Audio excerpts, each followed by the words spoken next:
Hey there, Don Wilson here, and welcome back. Alex, this is going to be the fastest module. This is probably one of the fastest videos. We're going to talk about direct PPC for passion niches. Now, a lot of times we've talked about how to get likes in these niches in the previous module, and that's good and all, but doesn't always work. So what always works is focusing on how much money you're putting in ad spend versus how much money you're getting out of ad spend and going to put back into your pocket. If you can focus on that, you will do fine in Facebook marketing, period. So that's what we're going to cover in this video. It's going to be a shorter video, but it's probably the most important video. All right? First, understand what you can't measure, you can't improve. If you're doing just Facebook traffic, you can do everything within Facebook's marketing platform. But say you're doing Facebook, Google, Yahoo, and everything. If you don't know which one, if you just turn on traffic in all those places and send a bunch of workers out to bring in traffic, you wouldn't know which ones are working, which ones aren't. Maybe all your leads were coming from Facebook and you had all these people wasting time on yellow pages in Google.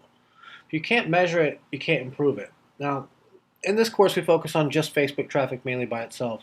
And it's the same way. If you can't measure it, you can't improve it. So we'll talk about, as the modules progress, how to set stuff up no matter what to where it will scale, to where you can measure it. You know exactly what's going on. In general, building up a page and a list first is always nice if you can get the likes cheap enough. All right, if you can't, you have to do this method. Whether it's a passion niche, ugly niche, it doesn't matter. If you're paying 20, 30, 40 cents a like, even 10 cents a like, unless you're paying for it in a very expensive niche, you're going to lose most of the time because you're not going to get enough reach of those likes to make that money back. Okay, so building up a page, if you can get the fans cheap enough, or if you've already got the traffic in another place and you're just bringing them to Facebook, definitely something that you want to focus on. But if you can't, or if it's a new niche, or if it's a trend, or if you just want to start from zero fans somewhere, it always works to measure money in, money out. All right? Now, if you know how much a cost per lead is in an email sequence, you can do a newsfeed ad to an opt-in. Okay, a physical giveaway for a hoodie or for an item or for a free report or for whatever. And then it's a 4-part follow-up sequence to a product or program that you're selling or a hoodie or a t-shirt or whatever, and you get your money back in it. But if you can measure that, it's fine. If I'm paying 10 cents cost per click in the news feed to go to a t-shirt and I know that I'm getting 30 cents earnings per click, I'm making 20 cents off of every click. And when I know my numbers, I'm good to go. So the main thing is, if you're selling something like a t-shirt on a commerce site like Teespring, WooCommerce, Shopify, Amazon, and you know how much you're getting per sale and how much of that goes back into your pocket, as long as you're spending less than you're making, you leave your ad on. This isn't rocket science. There are tricks, there are strategies throughout. But if you're promoting with direct PPC straight to, say, teespring.com/t-shirt URL, okay? And I know that for every $500 I spend, I get 75 sales at $19.99. Okay? Now, with the margins that currently are, that's about $10 per sale that I'm going to get to keep in my pocket. So I made $750 in basically quote commissions, and I only put $500 in to get that. So I made $250. As long as I'm continuing to make more money than I'm spending, I leave the ad on. If that changes, I turn the ad off. I don't complicate things. I just set stuff up so I know what traffic source is actually bringing me in my sales, how much money I'm spending on that traffic source, and how much money I'm getting back.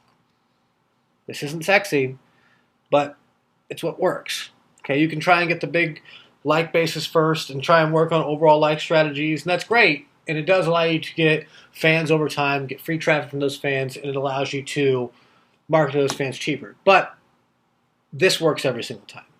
Track everything to an interest level. All right? To say I was going after pit bulls, I would target, basically, say if I was selling a t-shirt. All right, this is one of my examples that I'll use in probably pre-launch or something.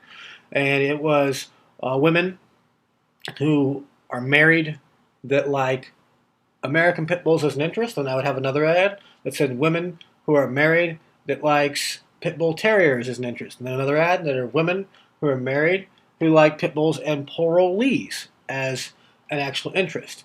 And then on each one of those, I would track to a sub-ID level.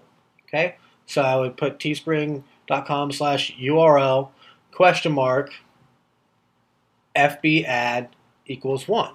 And then on the next one, I would basically use a different URL to promote with. And it's all going to go the same thing, but it's going to track to a sub-ID. That way I would know, okay, the shirt that says, this girl loves her husband and her pit bull, which I made a ton of money off that. I'll probably show it in case study later in the course. I will know, okay, it's an American Pit Bull Terrier.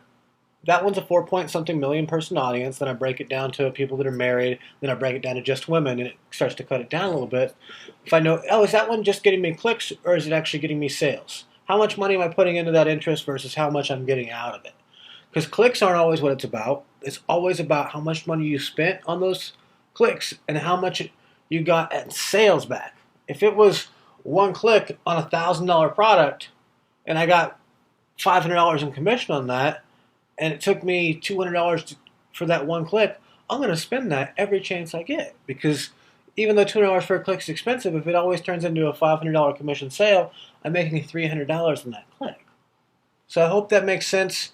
When you're doing direct PPC, getting the likes from a newsfeed ad is just a bonus. Okay? And that's why I talk about getting likes on the right-hand side in the previous modules, and we talk about getting likes in the newsfeed ad if you're doing a giveaway, which we'll talk about more in the later modules, and then getting likes for free when you're doing a sale. It's just a byproduct. The key is measuring your numbers. If I'm promoting Teespring, if I'm promoting something on Shopify, if I'm promoting a digital product, it does not matter. If I know what interest is actually generating sales, I know where I can scale and where I can't scale.